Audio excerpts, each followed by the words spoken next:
गाना माने हमारे राघवेंद्र भैया के सौजन्य से मैं टीम कंपनी के लिए गाया था और सपना चौहान के जीवन की पहली भोजपुरी गाना थी। आज कम से कम 350 मिलियन आप लोगों ने देख लिया उसको।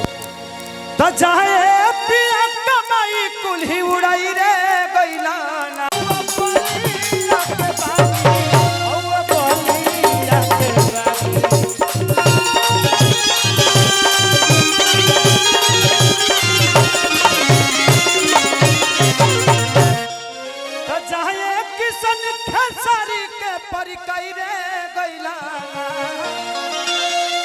हो परी कई रे गइला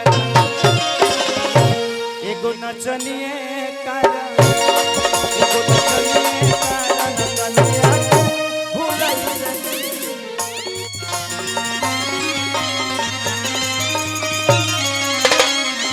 रे पानी पिए के नहीं खमिले तो तू लोग पानी फेंकता रहो।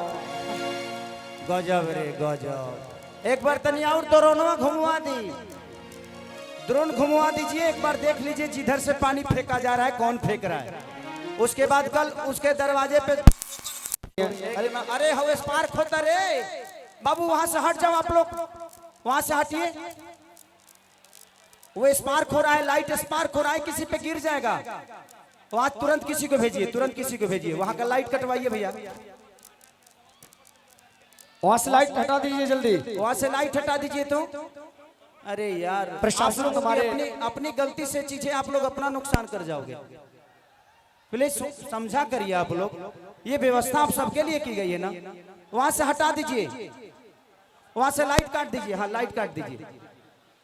और वहां करकट जो है ना चौक है तो पाइप फाड़ देगा तो